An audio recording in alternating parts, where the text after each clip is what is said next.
हम लोग ना अपनी आने वाली नस्लों को पता क्या कहते हैं, इंडिया साडा दुश्मन है, तुसी से हथियार चुको। हम ये क्यों नहीं कहते, उससे हमने मीठे होके उससे प्यार बिजनेस भी करना है और उसको कहना है कि हम आपके भाई हैं। बड़े 1947 से पहले हमारा एक ही कबीला था, हम एक ही थे सारे, हम पाकिस्तानी, हम बड़े सगीर के जो लोग थे, पाको हिंद एक ही था।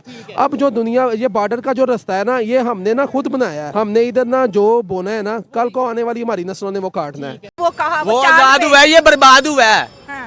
वो आजाद हुआ है, ये बर्बाद हुआ है। कहते वो चांद पे और हम सड़क पे भीख मांगेंगे, कटोरा लेंगे और भीख मांगेंगे। हालत तो यही है ना, कटोरा दे दो हमें, हम भीख मांग रहे हैं बस, और क्या करना है। तो अफसोस नहीं होता कि काश मैं भी पढ़ा हमारी लिखा होता। हुकूमत ऐसी है कि हम आगे पढ़ ही नहीं सकते।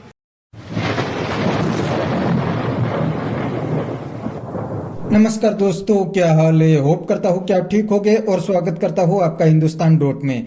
दोस्तों, ऑपरेशन सिंदूर के दौरान तो पाकिस्तानी पब्लिक और पाकिस्तान के पॉलिटिशियन बहुत हवा में उछल रहे थे और कहते थे कि हम इंडिया को मुंह तोड़ जवाब देंगे। लेकिन दोस्तों, थोड़े दिन के अंदर ही पाकिस्तानी की हवा निकल गई है, क्योंकि ऑपरेशन सिंदूर के तुरंत बाद इंडिया दुनिया की 4th लार्जेस्ट इकोनॉमी बन गई और दूसरी साइड पूरा पाकिस्तान 1 बिलियन के लिए IMF के पैर में लेट गया। और दोस्तों, अब तो पाकिस्तान को कोई लोन भी नहीं देते, क्योंकि पूरी दुनिया को पता है कि ये अब लोन वापस करने की पोजीशन में भी नहीं है। इसीलिए अब पाकिस्तानी इंडियन इकोनॉमी की तारीफ करने लगे हैं, क्योंकि अब इनकी अकल ठिकाने आने लगी है। तो दोस्तों, बिना टाइम वेस्ट किए वीडियो में आगे देखते हैं पाकिस्तानी पब्लिक इंडिया के बारे में क्या कहती है।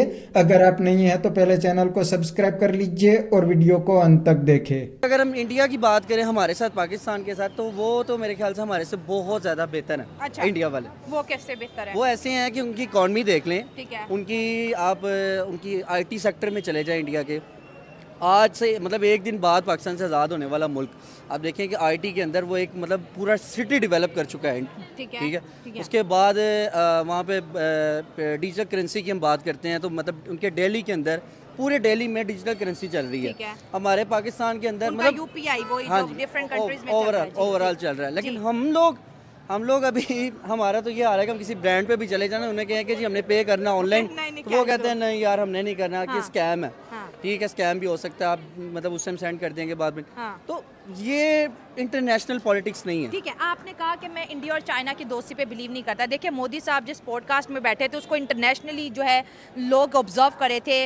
जो है ट्रंप ने भी उस पॉडकास्ट के ऊपर अब जो है अपना रिएक्शन जाहिर किया है। वो ये भी तो कह सकते थे चाइना के सवाल पे, ठीक है हम अब तक चाइना से लड़ रहे हैं, आगे भी लड़ेंगे, हम बहुत बड़ी पावर है, हमारे पास टेक्नोलॉजी है, हमने चंद्रयान चांद पे भेजा, हम सब कर सकते हैं। लेकिन उन्होंने कहा नहीं, हम दोस्ती करेंगे, हम प्यार मोहब्बत करेंगे, हम अमन चाहते हैं। 2019 की बात है, इमरान खान साहब का दौर था जी। तो 2019 के अंदर मोदी साहब ने जब ये सिख बरादरी के लिए जो ये कॉरिडोर कॉरिडोर ओपन किया, तो उन दिनों जब खान साहब ने इनको कहा कि जी हम तो इंडिया के साथ जो है ना वो एक अच्छे रिलेशन चाहते हैं, तो मोदी ने भी कहा था कि जी मैं तो चाहता हूँ कि जी पाकिस्तान हमारे साथ बैठ के बात करे, अफगानिस्तान से रिलेटेड या अब दूसरे मुल्कों से रिलेटेड हम लोग बैठ के बात करते हैं और एशिया के मामलों को बेहतर बनाते हैं। मुझे ये बताएं कि ये दोस्ती नहीं, ये एक मुल्क की सियासत होती है। ये हर मुल्क का जो सियासतदान होता है ना, ये लीडर होता है, वो हमेशा बात करता है। आप ये देखें, ओवरऑल बात करें ना, तो एशिया के अंदर इस टाइम मेरे ख्याल से अगर बेस्ट कंट्री है तो वो इंडिया है। ठीक है। इवन कि मैं खुद पाकिस्तान में पैदा हुआ, तो मैं कई दफ़ा ये सोचता हूँ कि काश मैं इंडिया में पैदा हुआ होता। ऐसे थॉट्स क्यों आती हैं आपको? ऑब्वियसली बात है कि ये हर मतलब न्यू जनरेशन को ये ऐसे थॉट्स क्यों आती है, बताएं क्या चीज़ अट्रैक्ट? देखिए मेरी बात सुने, मैं कम से कम वहाँ पे रह रहा होता ना, तो मैं 8 से 10 लाख में वैगनर परचेज कर रहा था, जो 33 लाख में मिल रही है। मैं आईफोन ले लेते हम सर, आईफोन ले लेते, मेड इन इंडिया है वो। ठीक है। मैं कुछ जर्नलिस्ट कम्युनिटी से बिलोंग करता हूँ, तो मैं वहाँ बैठा होता, तो एज अ जर्नलिस्ट भी मुझे वहाँ पे बहुत रिस्पेक्ट मिल रही होती। मेरी मतलब मेरे बोलने की, मैं अगर आधे घंटे का प्रोग्राम करता हूँ तो उसके मुझे रिवॉर्ड्स मिलते हैं, मुझे फीडबैक्स मिलते हैं आवाम से। यहाँ पे हम लोग बैठे हैं तो यहाँ पे भी हम लोग दबे हुए हैं। हमारी कौम हम इस पे डिबेट ही नहीं कर सकते पाकिस्तान पे, खत्म हो गया। पाकिस्तान कुछ भी नहीं है, हमारे लिए सब कुछ इंडिया है। ठीक है, मैं ये कहता हूँ कि इंडिया का जो लाल किला, सुने लेट मी कंप्लीट प्लीज, आप मेरी बात सुने कि इंडिया के अंदर अगर हम चले जाते हैं ना, आज भी मैं दो हमसाए के तौर पे ये बात कर रहा हूँ कि हमारा हमसाया मुल्क नेबर है हमारे, इंडिया में आज हम चले जाएं, हमारे वहाँ पे रास्ते खुल जाएं, इंडिया के साथ हमारे मामला बेहतर हो जाएं, तो मैं ये समझता हूँ कि पाकिस्तान और इंडिया मिलके मतलब पूरी दुनिया के अंदर एक बड़ी अपनी एम्पावरमेंट शो करवा सकते हैं। ठीक हो गया, हाँ। लेकिन कभी भी इस बिहार पे पाकिस्तान इंडिया नहीं बैठेगा, इसी तरह चाइना और इंडिया भी कभी नहीं बात बैठेगा। दरअसल ये है कि चाइना और इंडिया के दरमियान ना शुरुआत से ही काफ़ी फसाद चलता रहा है ठीक है। तिब्बत को लेके। ठीक है। 1960 में भी इनकी आपस में वॉर हुई थी, 1962 में लेकिन हुई अब थी, हाँ। दुनिया काफ़ी तरक्की कर चुकी है ठीक हो और गया। लोगों का अब यही राय है कि ना हम ना दुनिया को अमन से चलाएं, कायम से चलाएं। पीस बड़ा इम्पोर्टेंट है। Peace yes, important हाँ, है। हाँ, अब दोनों मुल्कों की यही राय है कि हम आपस में अमन से रहें। इंडिया का भी यही है कि हम वॉर को प्रेफर ना करें।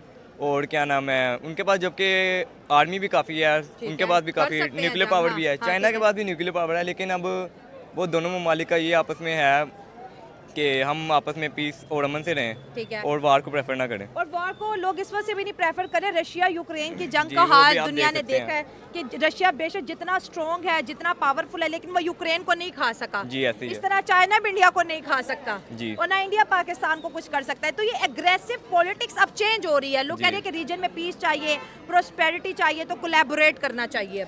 देखे जो पढ़े लिखे लोग होते हैं ना, वो यही प्रेफर करते हैं कि एक जगह मीटिंग बिठा के अमन कायम हो जाए, ठीक है सर। जंग ना हो। ठीक है सर, आप क्या कहेंगे? चाइना तो हमारा सबसे बेहतरीन दोस्त है। अगर चाइना ने इंडिया के साथ दोस्ती कर ली, हमारी फिर चाइना के साथ कैसी दोस्ती रहेगी? तो हमारा नुकसान हो जाएगा फिर। हाँ। और जितने भी वो चल रहे हैं प्रोजेक्ट्स चल रहे हैं, वो इस तरह इंडिया के पास चले जाएंगे। हाँ। और हम नहीं चाहते कि हमारी कंट्री का कोई नुकसान हो। हाँ। तो हम यही चाहेंगे कि चाइना जैसे हमारे साथ शुरू से था ऐसे ही रहे। हाँ। और पाकिस्तान गवर्नमेंट को भी चाहिए इनके वो आगे सुने, चाइना को भी सुने और पाकिस्तान को भी सुने। इस तरह पाकिस्तान की जो आपस में फ्रेंडशिप है वो हमेशा ऐसी ही ठीक रहे। है। इंडिया ने जंग को प्रेफरेंस नहीं दी, दोस्ती को दी है, क्या वजह हो सकती है? उन्होंने यही कहा है कि जो प्रोजेक्ट्स हमें मिल रहे हैं वो इंडिया लेना चाह रहा है चाइना से, और जो हमारे पास जो इकोनॉमिक्स गिर रही है हमारी इकोनॉमी, तो वो इंडिया के पास जा रही है इसी वजह से। इस वजह से सर आप क्या कहेंगे? ये जो इंडिया और चाइना जो कि बड़े दुश्मन माने जाते हैं, आज दोनों ही एक दूसरे को मुबारकबाद दे रहे हैं कि चलो दोस्ती करते हैं, बड़ी अच्छी बात है, प्रोस्पेरिटी आएगी, इंडियन के चूल्हे जलते रहेंगे, चाइना में भी ट्रेड बढ़ेगी। अभी भी 125 बिलियन डॉलर की ट्रेड है। इंडिया ताकत से नहीं बढ़ रहा, आगे मोहब्बत से बढ़ रहा है। वो इस वजह से कि चाइना हमारे से 100 साल आगे है ठीक है, तरक्की में। सही है। वो अगर चाइना से दोस्ती करते हैं ना, तो वो भी चाह रहे हैं कि हम भी 100 साल आगे जाएं। पर लेकिन चाइना आगे जाने नहीं देगा कभी भी। कंपटीशन होना चाहिए, जी, competition में तो हो। कोई हर्ज नहीं है। हाँ, हो, पर लेकिन चाइना कभी भी किसी को आगे नहीं जाने देता। ठीक है। हाँ, अभी भी इंडिया की करेंसी ज़्यादा है, ठीक है। ठीक है, पाकिस्तान की भी कम है और चाइना की उससे ज़्यादा है। हाँ, चाइना ठीक के है। उससे ज़्यादा, ठीक है। अब ये चाहते हैं कि जी चाइना जो है इंडिया जाए, कभी नहीं हो सकता। अब नरेंद्र तो दोस्तों ये थे पाकिस्तानी पब्लिक के रिएक्शन। और पहला जो पाकिस्तानी बंदा था वो पढ़ा लिखा था, उसने तो बिल्कुल रियलिटी को बता दी। उसने बताया कि आज इंडिया और पाकिस्तान में कोई कंपैरिजन नहीं हो सकती। इंडिया पाकिस्तान से हर सेक्टर में बहुत आगे निकल गया है और इसका रीजन भी बहुत ही सिंपल है। दोस्तों इंडिया और पाकिस्तान एक ही दिन अलग हुए थे, लेकिन दोनों ने अलग अलग सेक्टर में फोकस किया। इंडिया ने एजुकेशन और टेक्नोलॉजी पे फोकस किया, इसीलिए तो आज दुनिया की हर बड़ी कंपनी को इंडियन लीड करता है। इतना ही नहीं, आज इंडिया का सिर्फ आईटी सेक्टर का एक्सपोर्ट 200 बिलियन क्रॉस कर गया है। और दूसरी साइड पाकिस्तान ने रिकॉर्ड ब्रेकिंग मदरसे खोले और जिहादियों को पैदा करके अफगानिस्तान और कश्मीर में भेजे। तो इसीलिए तो आज दोनों कंट्री को अपना रिजल्ट भी मिल गया है। इंडिया दुनिया की 4th लार्जेस्ट इकोनॉमी बन गई और दूसरी साइड पाकिस्तान 1 बिलियन के लिए IMF के पैर में लेट जाता है। तो बस दोस्तों आज के वीडियो में इतना ही। ये थे पाकिस्तानी पब्लिक के रिएक्शन। अगर आपको ये वीडियो पसंद आया तो वीडियो को लाइक शेयर कर दीजिए और चैनल को सब्सक्राइब करना मत भूलिए। थैंक यू, मिलते हैं नेक्स्ट वीडियो में।